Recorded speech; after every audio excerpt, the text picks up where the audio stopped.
upset because they have students up here, right? And the colleges up here say, well, they're our students. Why are you taking them? Và có một cái trường đại học Việt Nam Uy gọi tắt là HIT thì rất là giỏi trong cái việc mà đào tạo từ xa. Cho nên những trường đại học khác thì hơi mất về một chút, vì trường này đã thu hút sinh viên từ những trường khác. So there's competition here too. So this is where I am. So just so you know that that's me. Và trường đại học UIS, University of Stavanger là trường mà tôi đang làm việc. But this regional way of thinking is new, and it came with the 2010 reform.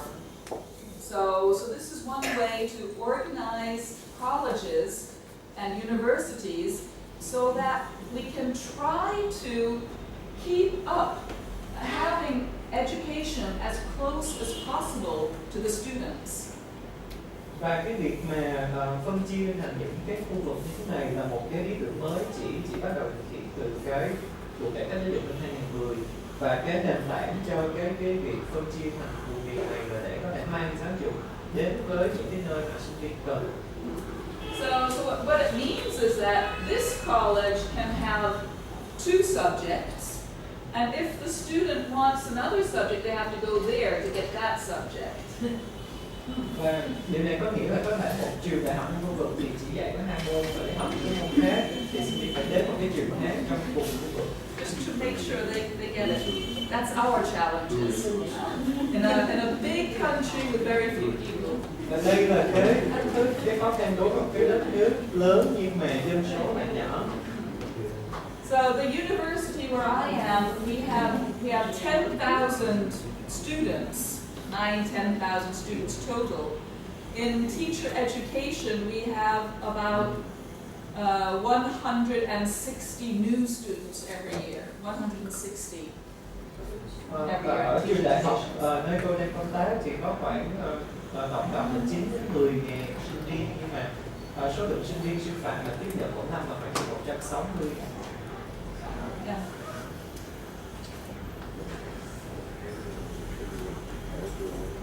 I forgot to say just a little bit here that we also have one.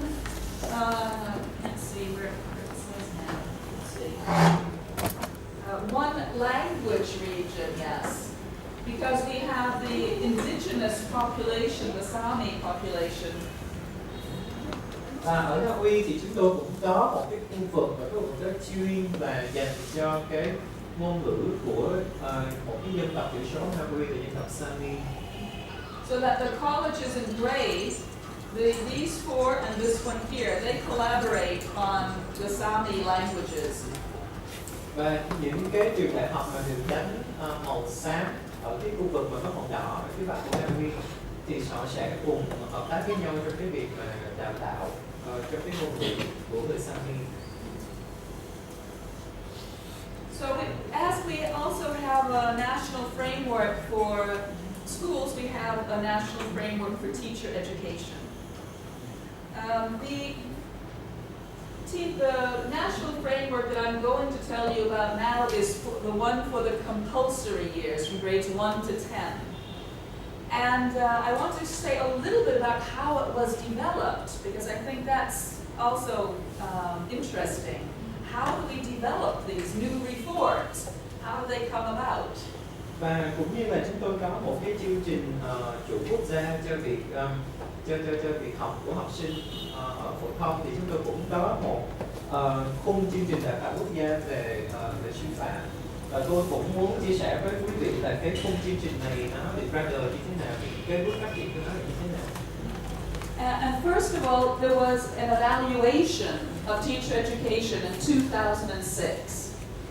Trước tiên là năm 2006 thì có một cái đánh giá chung về công tác đào tạo sinh viên sư phạm. And the evaluation panel consisted of researchers and teacher educators from Finland and Sweden and Norway and Denmark.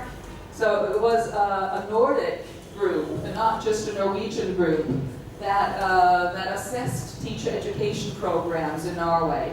They talked to educators, they talked to students, they talked to administrators, and they collected a lot of data. Và cái đây mà đánh giá chương trình đào tạo sư phạm này thì là bao gồm những chuyên gia, bao gồm những nhà nghiên cứu, nhà giáo, không chỉ đến từ Nam Uy mà từ những cái nước vùng Scandinavia như là Thụy Điển, Phần Lan, Đan Mạch, và họ đã nói chuyện với lại giáo viên, họ nói chuyện với sinh viên, với các nhà nghiên cứu để mà có thể đưa ra cái đánh giá về chương trình đào tạo. Now, this evaluation was used by the Ministry of Education afterwards in their talks with teacher education institutions, but it didn't lead to a new reform until 2010. Và cái kết quả của cái quá trình đánh giá này thì được các cái nhà giáo dục chia sẻ với lại những cái trường đại học mà có đào tạo sinh viên sư phạm, nhưng cái nó vẫn chưa dẫn đến cái công cuộc đổi mới giáo dục cho đến tận năm 2010. And in 2009, there was a national group that was invited to join the Ministry of Education in writing a report, a white paper on teacher education. And I was a member of that group, along with other researchers and other people who were actively involved in teacher education. Và năm 2009 thì là Bộ Giáo dục của Na Uy có mời một cái nhóm chuyên gia để mà viết một cái bản báo cáo về tình hình giáo dục sư phạm nói chung ở Na Uy, và tôi là một thành viên của cái nhóm này. It was quite an open process, and the Ministry of Education reported to very many people and told them about it, discussed what was going on throughout that year or so that it took to write this report.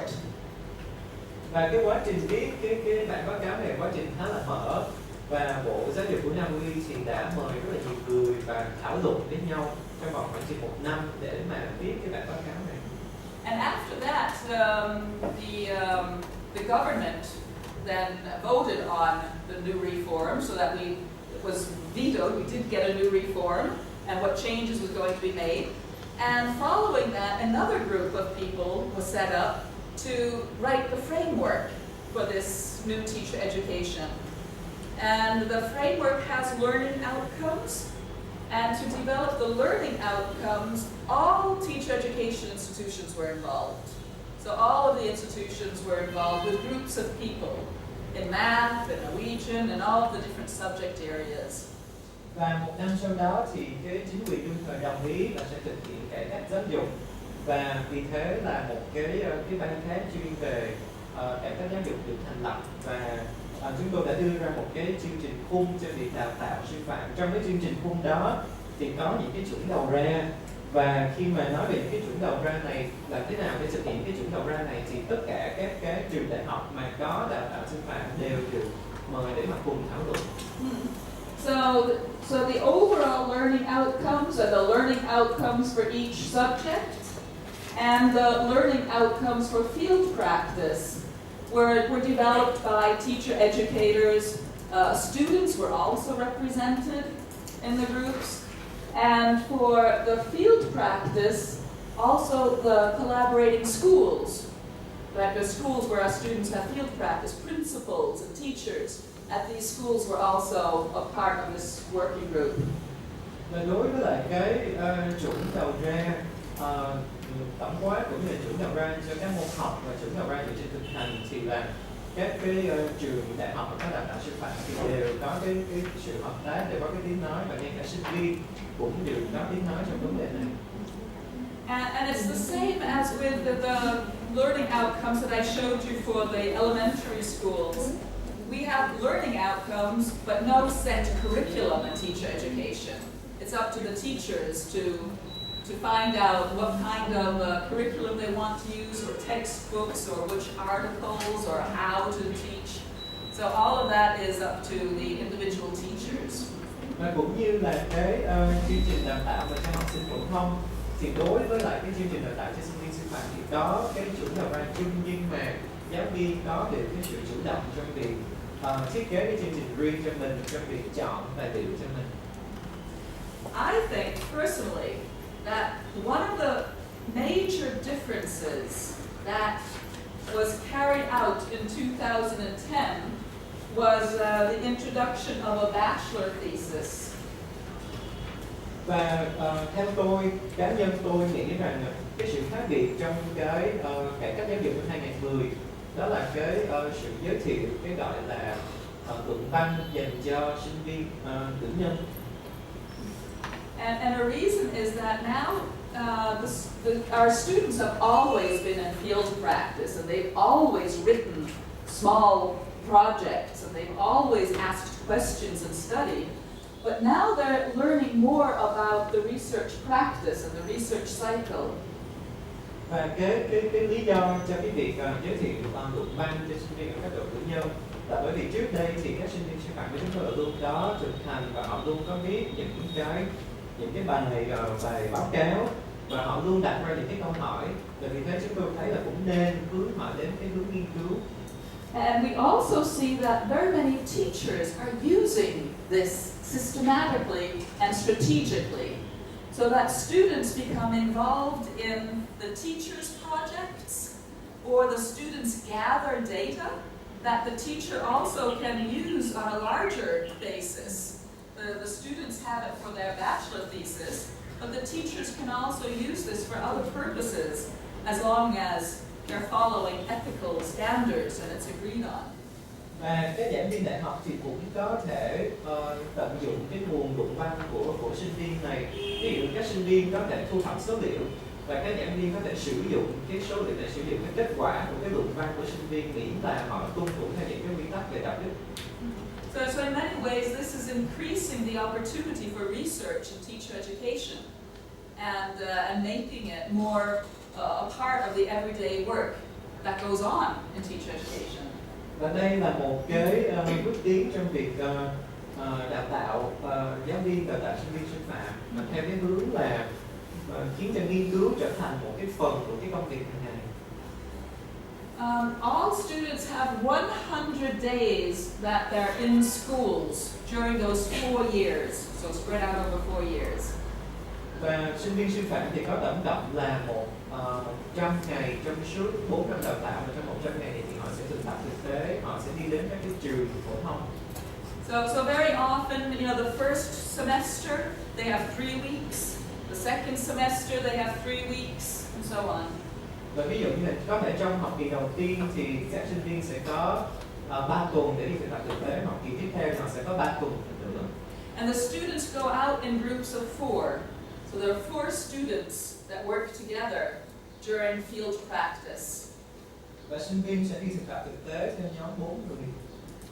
I think this is a little key as well, because by working together in field practice, they have to learn to collaborate, and they have to learn to work like teachers do, planning together, learning together, thinking together, and they can use each other to learn more. Và tôi nghĩ cái vấn đề này cũng quan trọng, bởi vì khi mà đi thực tập thực tế theo nhóm 4 người thì các sinh viên phải làm việc nhóm, phải thảo luận với nhau, phải đưa ra những cái kế hoạch, cái quyết định giống như là những giáo viên thực vụ, và họ có thể học hỏi từ nhau. We also have the collaborating schools. Yes, so that each university or college will have agreements with a school that you are a field practice school. So agreements with the principal, and the principal has the responsibility to find good teachers along certain criteria that the university or the college sets. Và chúng tôi cũng có cái sự hợp tác giữa các trường đại học hay cao đẳng với các trường phổ thông, và thường là các trường đại học hay cao đẳng sẽ ký kết những thỏa thuận với các trường phổ thông, và các trường phổ thông thì có nhiệm vụ là phải cung cấp những cái giáo viên giỏi, những cái giáo viên có kinh nghiệm để mà sinh viên của các trường đại học cao đẳng có thể thực tập. So when a group of students goes out to a school, they meet one mentor teacher who is mainly responsible for them for those 3 weeks. But they also work with the other teachers. They can go into other teachers' classrooms. Và như vậy khi mà sinh viên sư phạm đi thực tập thực tế theo nhóm 4 người thì họ sẽ làm việc với là một cái giáo viên hướng dẫn chính tại cái trường phổ thông đó, nhưng đồng thời họ cũng có thể làm việc với những cái giáo viên khác trong trường phổ thông đó.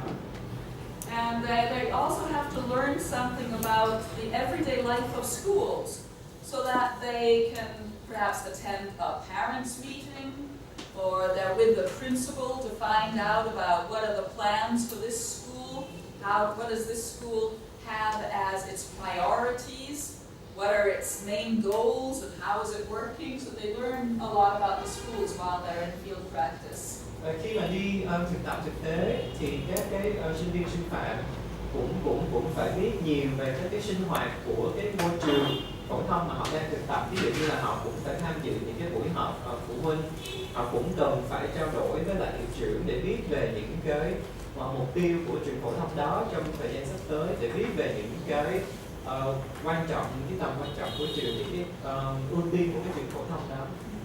So to be a mentor teacher, the teachers have to have that subject. So they have to have the subject knowledge, and they have to be experienced teachers. And the principal has to say that this is a good teacher. And in addition, they have to take a mentoring course and learn to be mentor teachers, which the university or the college provides. Và để trở thành một cái giáo viên phổ thông, trở thành một giáo viên hướng dẫn cho cái nhóm sinh viên sư phạm thực tập, thì trước tiên là họ phải giỏi về chuyên môn, và sau đó là họ phải có kinh nghiệm và phải được cái sự tán đồng, cái sự giới thiệu của hiệu trưởng của trường phổ thông đó, và họ cũng phải tham gia một cái khóa học để mà trở thành những sư gia, những mentor. And the mentors are really very important people for us in teacher education because they're our partners. We learn together with mentor teachers and they're our connection as well to schools. Và những cái giáo viên phổ thông mà đóng cái vai trò là giáo viên hướng dẫn chính hoặc là sư gia thì có cái vai trò rất là quan trọng, bởi vì sinh viên sẽ làm việc trực tiếp với những cái người này, họ có thể xem là những cái đối tác. So I've mentioned this several times, but as I see it, one of the keys to change in teacher education is research. And that's one of the things that we've been emphasizing more and more. In 1994, maybe there were a couple of professors in teacher education. There weren't very many professors in teacher education. Just these past years, that number has increased dramatically. So that we see that the emphasis on teacher education as a field of research has increased a lot. Và như tôi đã đề cập với quý vị nhiều lần, thì cái chìa khóa dẫn đến cái sự thay đổi, những cái sự phát triển của giáo dục Nam Quy đó chính là nghiên cứu. So teacher education must be research based. And it has to be research based. Và cái công tác đào tạo giáo viên phải là một cái công tác giáo dục dựa trên nghiên cứu. And this means that people that work in teacher education have to be engaged in research that is relevant for teacher education, or they have to be in contact, very close contact with researchers doing research that is relevant. Như vậy thì đó có nghĩa là những người tham gia, những giảng viên tham gia vào công tác đào tạo giáo viên là phải thực hiện những cái nghiên cứu mà có liên quan đến việc đào tạo giáo viên, hoặc là phải có những cái tìm hiểu về những cái nghiên cứu này. And one of the main learning outcomes for teacher education is that we produce teachers who can work in research-based ways. And that means that they're able to read research, to find out if it's relevant for them, to collect their own data, to study systematically, to change and to develop based on what they find themselves.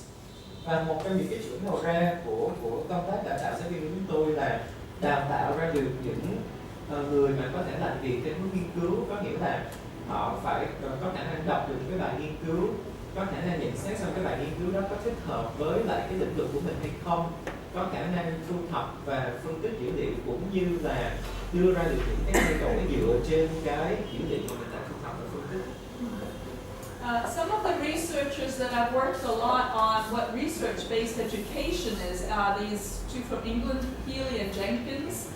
And they've developed a model to depict research-based education in general, whether it's in engineering or economy or whatever field. So this is a model on research-based education in general. Và ở đây tôi giới thiệu với quý vị hai cái nhà nghiên cứu là Healy và Jenkins người Anh, thì họ đã đưa ra một cái mô hình về cái việc mà giáo dục dựa trên nghiên cứu tổng quát, có thể là áp dụng cho ngành kỹ sư và cho những ngành khác đều được. And as you see, there are two axes. One axe that goes from the emphasis on research content to the processes. Và ở đây thì trong cái mô hình này chúng ta thấy có hai trục. Trục thứ nhất, trục hoành thì chúng ta thấy nó đi từ một đầu của nó là nhấn mạnh nội dung nghiên cứu, đến đầu kia là nhấn mạnh vào quá trình nghiên cứu, những khó khăn trong quá trình nghiên cứu. And the other one goes from students as participants to the teachers as the participants, right? The teachers are the ones that are active and the students are mainly onlookers. Và cái trục thứ hai của cái mô hình này, trục DUNG, thì một đầu của nó là tập trung vào sinh viên như là cái người tham gia chính, và cái đầu còn lại thì tập trung vào giáo viên, sinh viên chỉ là thính giả, chỉ là người quan sát mà thôi. We just use this model now to investigate teacher education in Norway. So we interviewed teacher educators and we interviewed teacher students to find out how they perceived research-based education. And what is research-based teacher education? And what kind of examples can you give us of experiences with research-based education?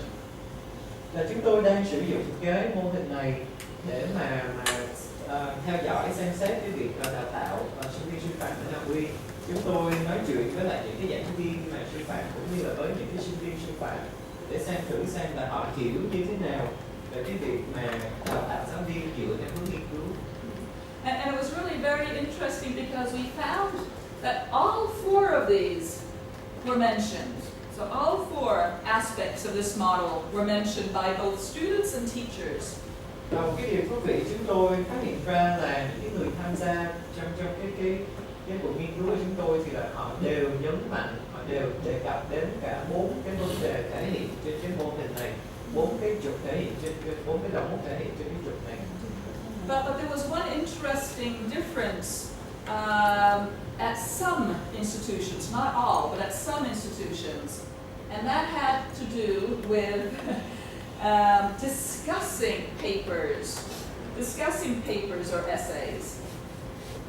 Và ở một vài những cái trường đại học mà chúng tôi đã làm việc thì một điều thú vị chúng tôi thấy là họ cũng nói về cái việc mà thảo luận bài viết, thảo luận bài luận của sinh viên.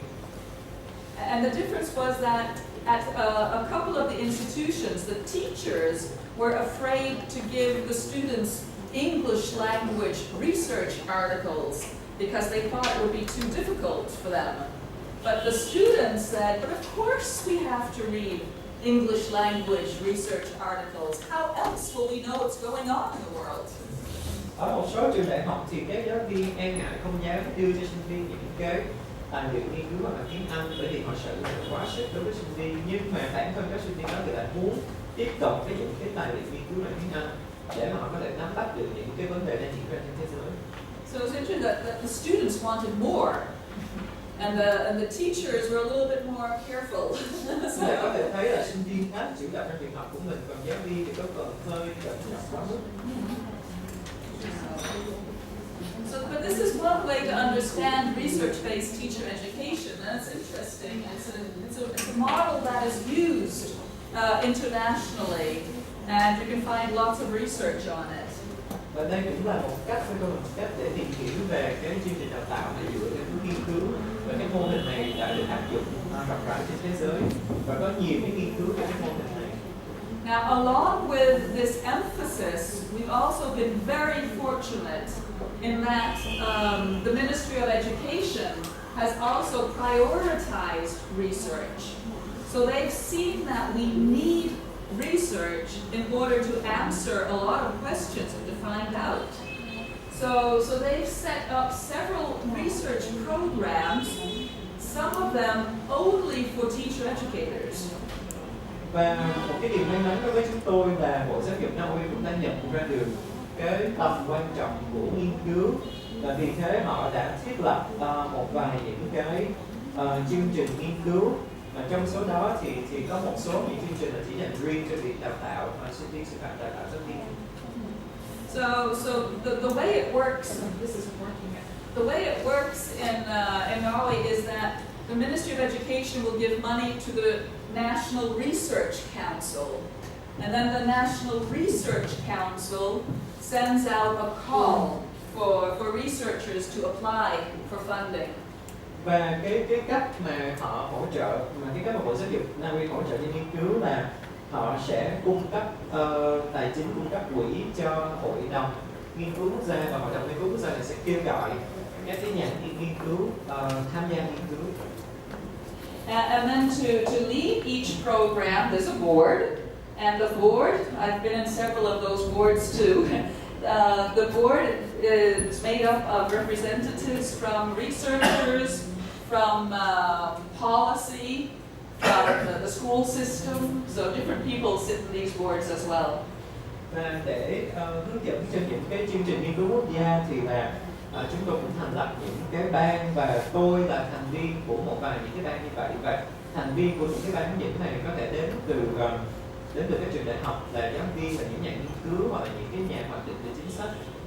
And then researchers get together, they write their project, they send the proposal, and there are groups of people that assess each application, and they cannot know, they're not supposed to know who the application is from.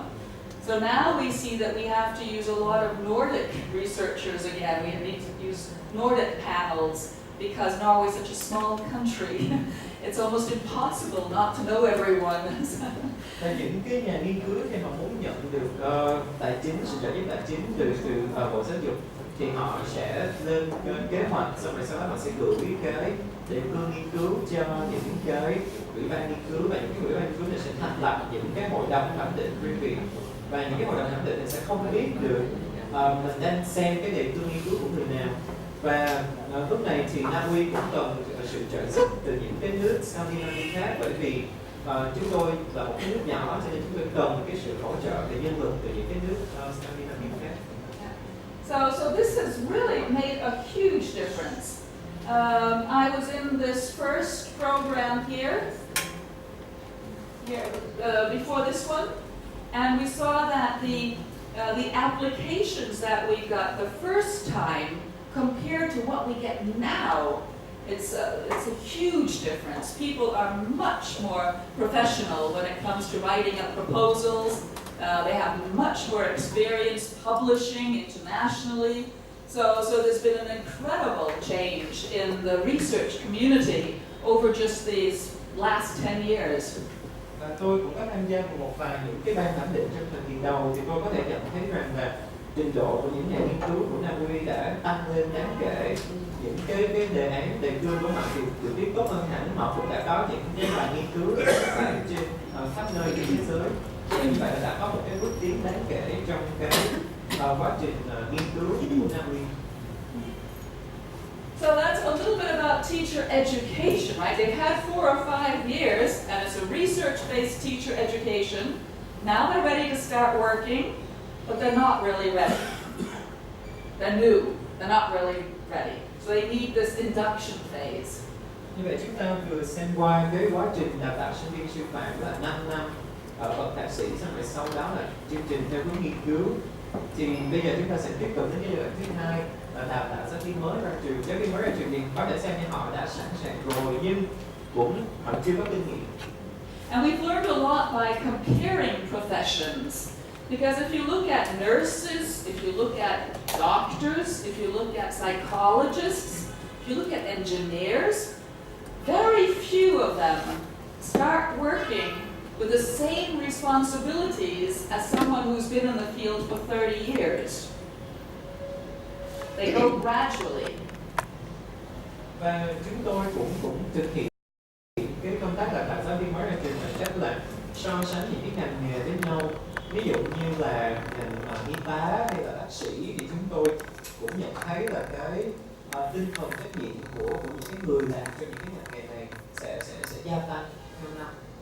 But in teaching, for some other reason, we've just thought that as long as you have that education, you can go in and you can do anything, and you have the same responsibility as a colleague who's been there for years and years, and it's just sink or swim.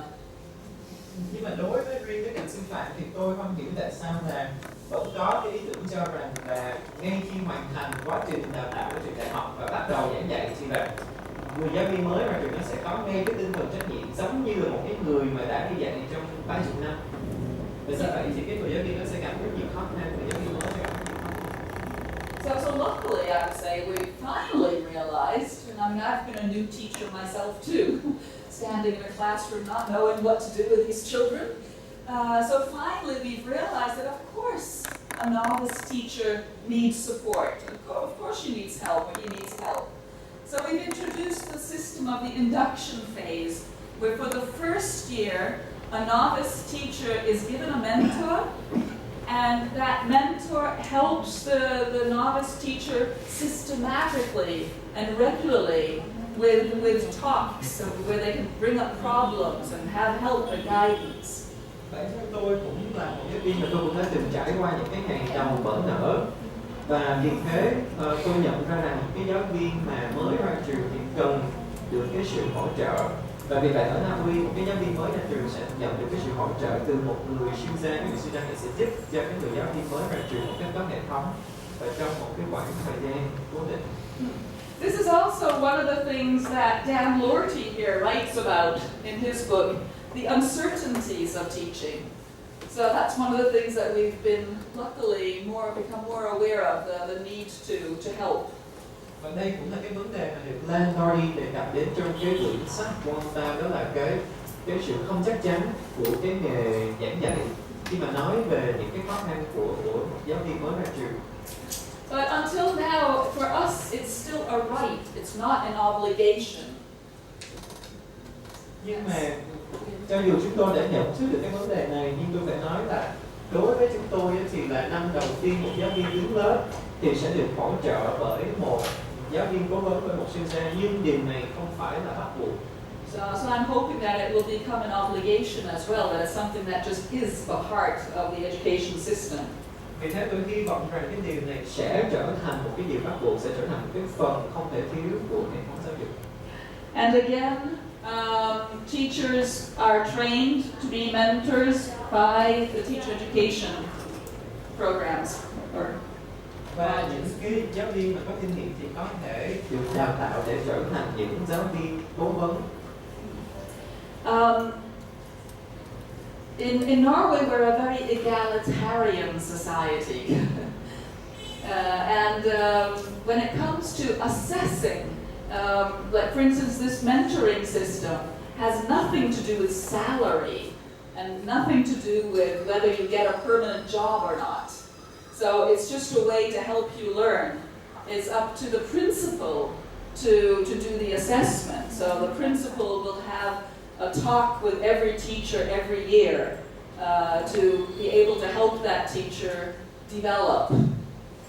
Và bởi vì Na Uy là một cái xã hội khá bình đẳng, cho nên cái việc mà có một cái giáo viên cố vấn hay là chuyên gia thì nó sẽ không ảnh hưởng đến vấn đề lương bổng, nó sẽ không ảnh hưởng đến cái vấn đề đánh giá, và cái người mà có trách nhiệm đánh giá là hiệu trưởng của trường. But when it comes to feedback for teachers' learning, then that's one of the things that teachers report lower values on in Norway. They would like to have more feedback. They feel that they get too little feedback on their job, and what can help them to develop as teachers. And that too is where teacher education, in collaboration with schools and working on continuing professional learning, comes into the picture. Và về cái vấn đề mà phản hồi cho các giáo viên mới, các giáo viên trẻ thì vẫn là một thách thức ở Na Uy, bởi vì các giáo viên Na Uy vẫn nhận thấy họ chưa có đủ những cái phản hồi, và đây là cái chỗ mà công tác đào tạo giáo viên có thể can thiệp, có thể giúp đỡ. So I'm going to show a little bit from two projects that are related to teachers' professional development and teachers' continuing professional learning, to show a way that we work on combining formative assessment or learning by examining what you're doing with research-based teacher learning and teacher education.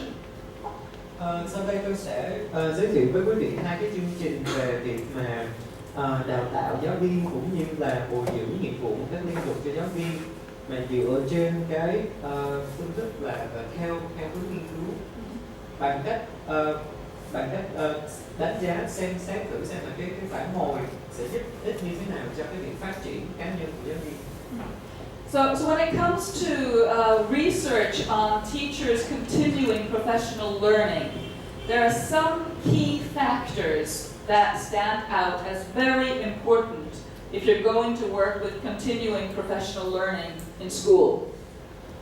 Và tôi sẽ giới thiệu một vài những cái vấn đề chính, vấn đề quan trọng trong cái lĩnh vực bồi dưỡng chuyên môn liên tục cho giáo viên.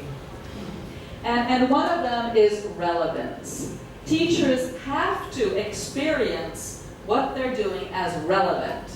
And I mean that, you know yourself, if it's not relevant, you turn off. You're not listening, you're not paying attention. So it has to be relevant in order for professional learning strategies to have any effect at all. Vấn đề quan trọng thứ nhất là sự phù hợp. Thì các cái chương trình bồi dưỡng chuyên môn liên tục phải có cái sự thích hợp đối với nghề nghiệp của giáo viên, đối với những việc họ đang làm. And I don't know how it is here, but at least in Norway too, when we meet teachers, it's always very hands-on. They want to be able to use this practically. It has to be related to the work that they're doing. And if it gets to be too far-flung or too distant from the regular ongoing work, then it's not perceived as relevant. Tôi không biết thì ở đây như thế này, mà ở Na Uy khi mà những giáo viên tham gia vào bồi dưỡng chuyên môn liên tục thì họ mong muốn nhận được cái gì đó rất là thực tế thì họ có thể áp dụng được ngay, chứ không phải là cái gì đó mang tính xa xôi hay viển vông.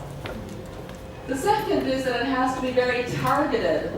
So it has to have a very specific focus.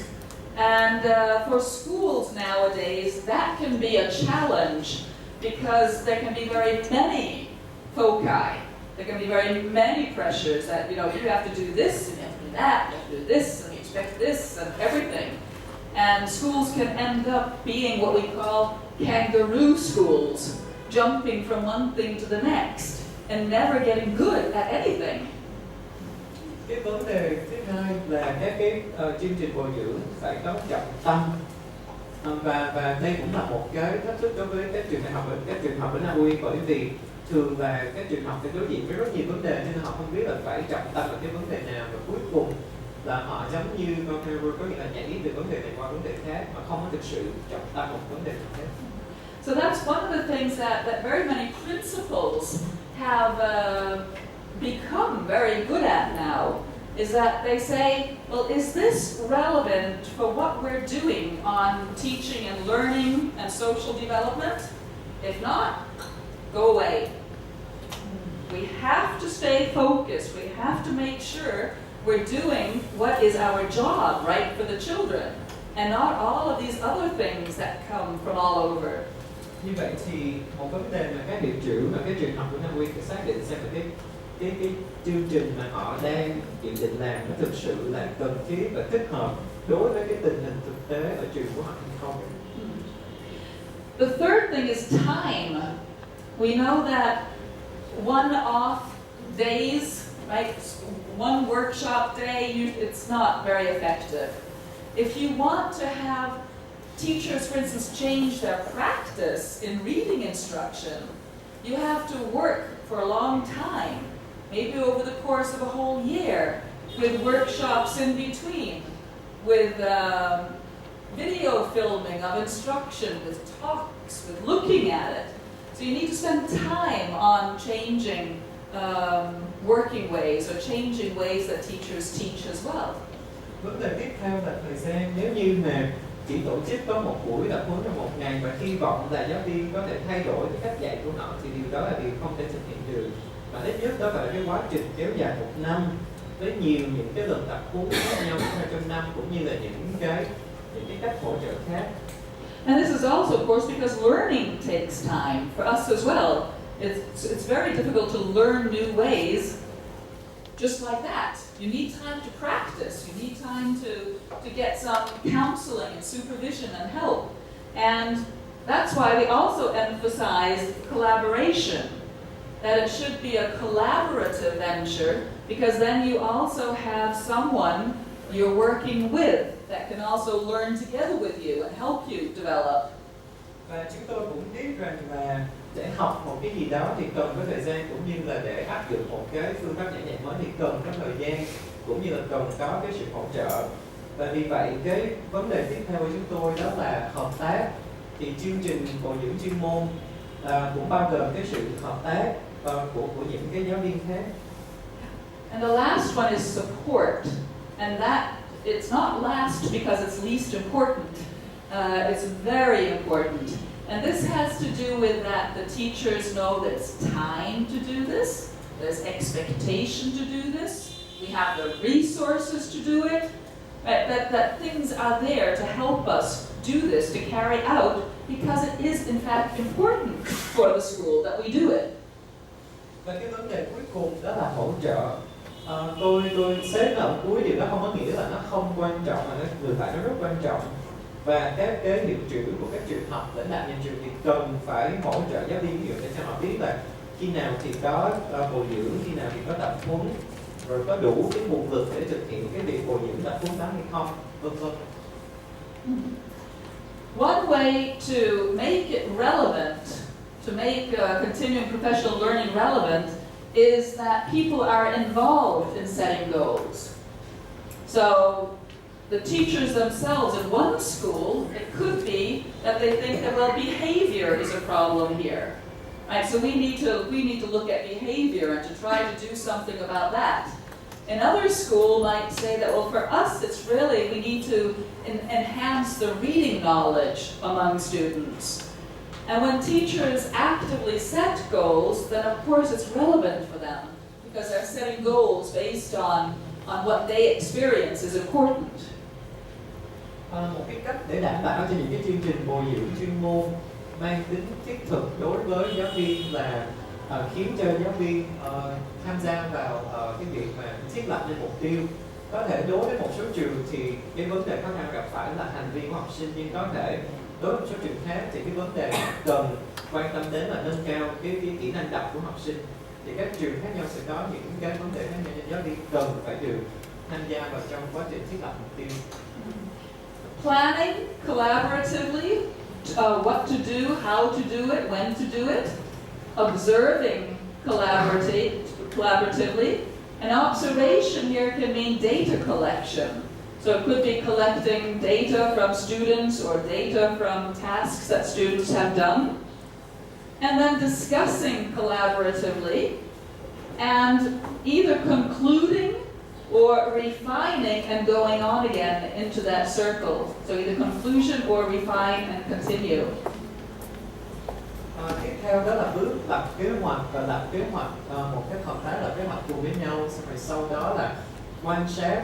Và quan sát ở đây có thể là thu thập số liệu, thu thập dữ liệu từ các cái bài làm của học sinh, xong rồi sau đó là thảo luận với nhau, và sau đó là tiến hành cải tiến. Và có thể là cái chương trình này nó sẽ lặp lại một lần nữa. This one here is not always seen in a learning cycle like this. This is a regular learning cycle. But to disseminate is something that we must put in if we want to build a profession. Because dissemination is about constructing and telling others about that knowledge. And if other teachers or other schools can't get a hold of the knowledge that is developed in one school, it's difficult for others to build on it. Và một cái vấn đề nữa mà tôi cũng muốn đề cập đến ở đây đó là phổ biến. Cái vấn đề này thì thường không nằm trong cái chương trình bồi dưỡng chuyên môn, nhưng mà theo tôi nhận thấy là cái kết quả nghiên cứu của một trường cũng được nên phổ biến cho những cái trường khác. So, one of the projects that I'm working on now has to do with continuing professional learning cycle for the student teachers learning. The students,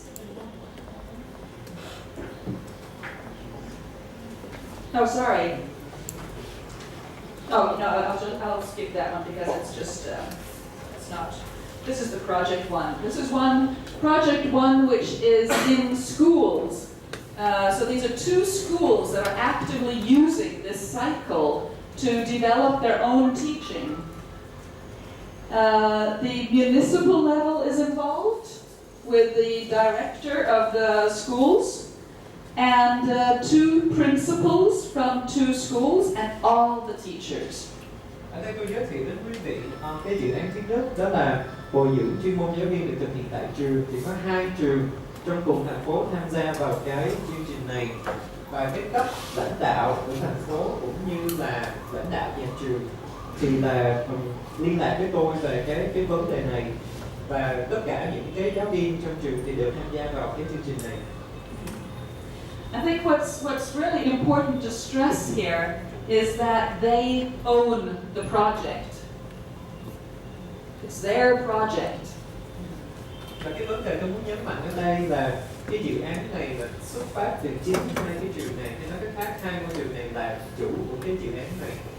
Bản thân họ tiến hành 2 cái dự án này. But it's in close collaboration with teacher educators. So teacher educators are working on this project with them. Nhưng mà họ cũng làm việc một cách rất là mật thiết với lại những cái chuyên gia về giáo dục. So here the starting point was that the teachers wanted feedback. As I said, that's one of the things that teachers are asking for. They want feedback on their work. Cái điểm khởi đầu cho cái dự án này là một số giáo viên muốn có được cái sự phản hồi về cái việc giảng dạy của họ. So what we did was that we spent a day together, and we also looked at this book here called The Teaching Gap by Stigler and Hebert, which you can find on the shelf out here. And that's an interesting book in very many ways, because it shows that teaching is culture, and teaching is different, and there's a reason for teaching being different. Và chúng tôi đã ngồi lại với nhau trong vòng một ngày, và chúng tôi cũng muốn giới thiệu ở đây đến quý vị cái quyển sách rất là nhỏ học giảng dạy. Quý vị có thể tìm thấy quyển sách này ở ngoài kệ sách ở bên ngoài phòng này, và cái quyển sách này đề cập đến cái hoạt động giảng dạy như là một hoạt động có văn hóa và có sự khác biệt. One of the reasons that the authors of this book state for instruction being very different from country to country is that in one of the countries, and this was in Japan, they use something called the lesson study cycle. Và một trong những cái vấn đề mà tác giả của cái quyển sách này nêu ra đó là cái việc giảng dạy nó mang tính văn hóa và sẽ khác biệt từ nước này so với nước khác. Trong cái quyển sách này thì có đề cập đến một cái trường hợp, đó là vào mùa thu năm 2010 thì ở một cái trường ở Nhật Bản có cái gọi là chương trình nghiên cứu bài giảng lần thứ nhất. The lesson study cycle looks like this. It's exactly what you saw before, which is a regular continuing professional learning cycle. So it's just using continuing professional learning in a systematic way. It's really nothing special, nothing extremely different, but it's that teachers work very systematically, and they work very closely together in an extremely systematic way. Và cái chương trình nghiên cứu bài giảng lần thứ nhất này thì nó không khác gì so với lại cái chương trình bồi dưỡng chuyên môn liên tục mà tôi đã giới thiệu quý vị ở trên. Thì điều này cho chúng ta thấy cái việc bồi dưỡng chuyên môn liên tục không phải là cái điều gì quá khó khăn, nhưng mà các giáo viên phải làm việc phải kết hợp chặt chẽ với nhau và cùng làm việc với nhau một cách hết sức có hệ thống. So that they choose one lesson one lesson. And it could be, for instance, introducing fractions in math.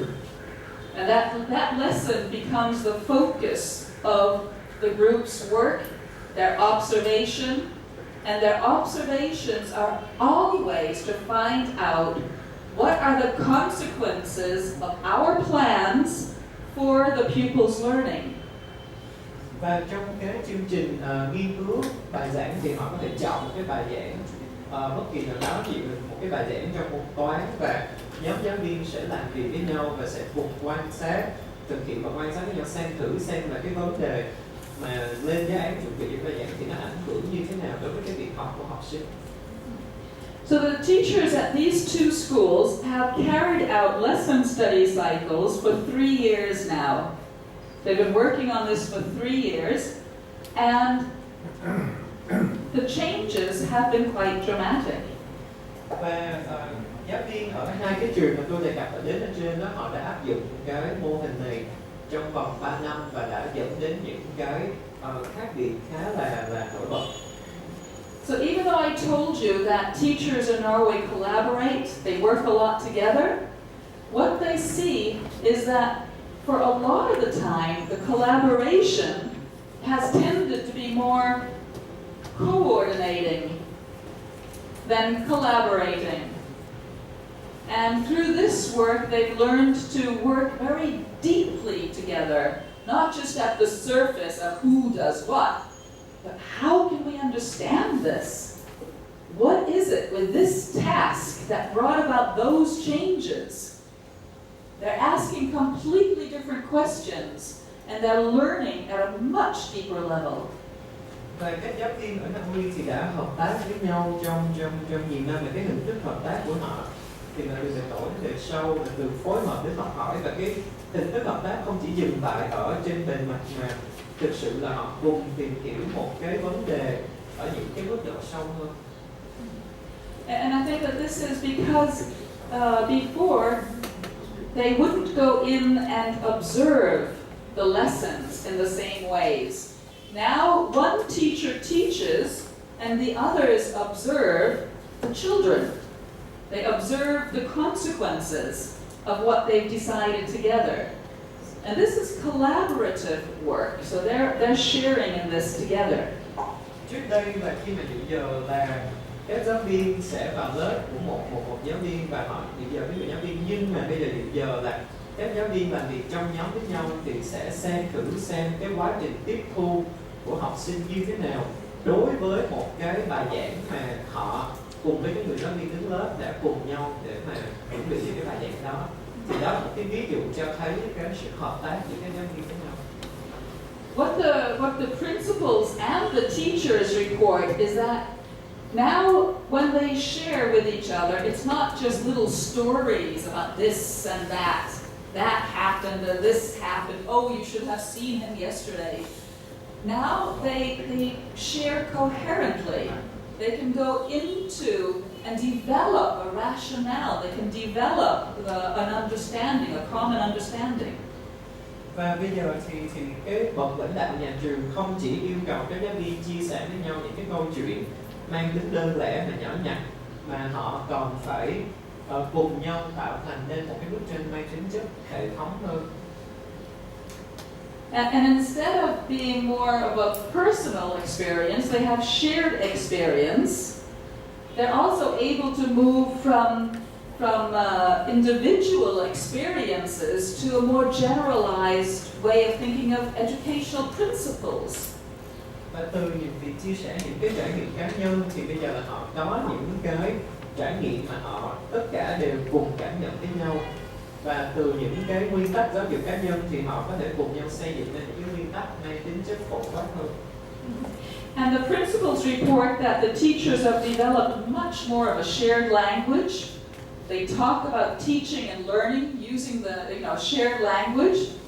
They share experiences across subjects, so it's not just all the math teachers that share, but across subjects as well, across grades and across schools. Và hiệu trưởng của những cái trường này thì cũng nhận thấy là các giáo viên đã đã có cùng một cái ngôn ngữ, đã nói cùng một cái ngôn ngữ với nhau, và các giáo viên dạy những cái môn học khác nhau thì cũng có thể chia sẻ với nhau. Các giáo viên dạy những cái khối lớp khác nhau thì cũng có thể chia sẻ với nhau, sử dụng cái ngôn ngữ chung đó. And one of the principals in a large school, she said that now a teacher can come to her and say, would you please come into my classroom and take a look? Because I'm not sure what's going on. So invite the principal in to look and to help and to give feedback. Và hiệu trưởng của một cái trường học mà tôi biết thì thậm chí là nói với tôi là có giáo viên trong cái trường học đó đã mời đích thân hiệu trưởng đến và dự giờ cái lớp của mình để xem thử xem là có nhận xét gì hay không, có chia sẻ, có phản hồi gì hay không. Now this is what we want for our teacher students too. Like we want our teacher students to develop this way of thinking, this way of working, this way of learning. So we're trying out lesson study in teacher education. And that's the second project that we're working on now. Và chúng tôi cũng muốn các sinh viên sư phạm của mình có được cái cách suy nghĩ như vậy, có được cái cách làm việc như vậy, có được cái thói quen hợp tác với nhau như vậy. Và cái điều đó thì dẫn đến cái dự án thứ hai của chúng tôi, đó là dự án liên quan đến sinh viên sư phạm, áp dụng cái mô hình mà các cái trường học đã áp dụng vào trong việc đào tạo sinh viên sư phạm. So we have as a starting point research that has shown that new teachers, when you first start teaching, it's very difficult for new teachers to think about the pupils' learning because they're still very preoccupied with themselves and just getting through the plan and doing what we're supposed to do, read those pages and do the work.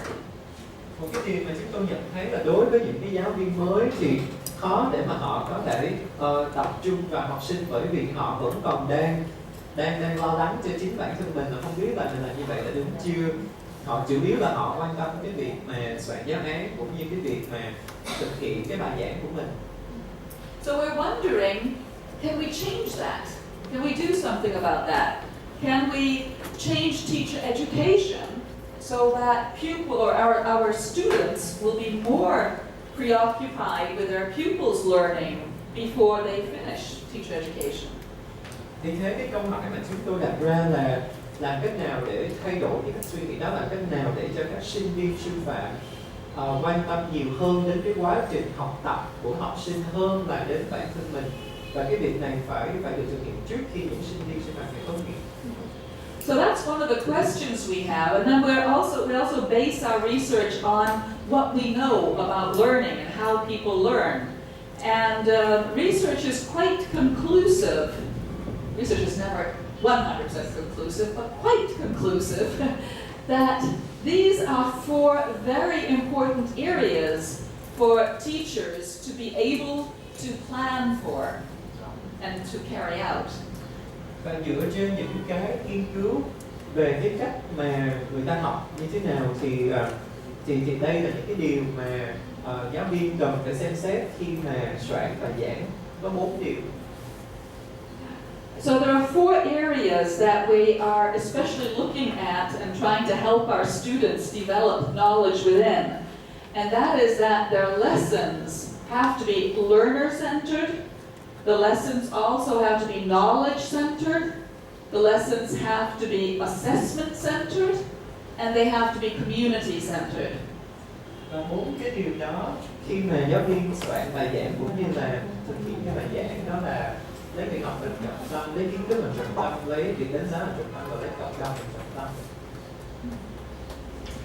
And what we've done is we've designed. Yes. What is that title of the book in English? Oh, it's How People Learn.